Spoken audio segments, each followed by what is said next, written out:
Bəli, əziz dostlar, düşbərə havalar soyuyub, sulu düşbərə. Niyə görə söyləyirəm mən sulu?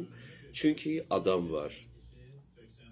Düşbərəni pişirir, yəni qaynadır və süzəndən sonra boşqaba çəkir. Kim qatıqla, kim xamayla, kim mayonez ilə və s. və s. o şəkildə yeyir. Kim isə ayrıca məsəl üçün soğan, pomidor, ora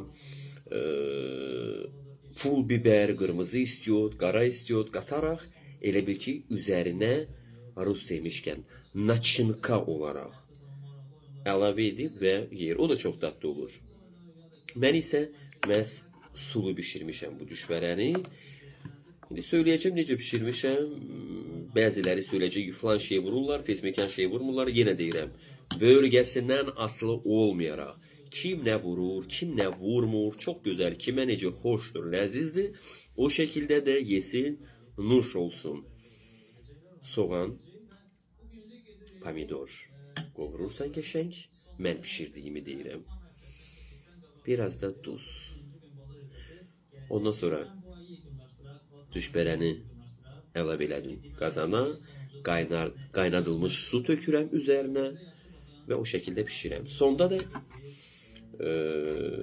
doğradım üzərinə keşniş göyərçisini. Qəşəng. Hə, bir də ki tomat da qatmışam biraz. Həm rəng, həm də dad üçün gözəldir. Lakin buradan görsənir.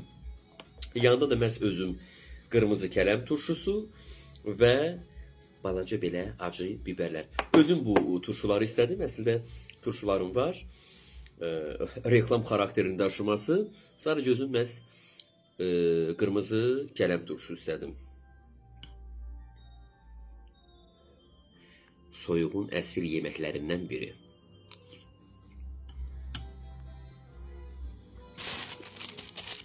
Xəngəl, sulu düşbərəm, indi qəşəng xaşda gedər, sirkə sarımsaqla və yanında pənco. Və mən xaşı qarınla xoşlayıram, çox gözəl olur.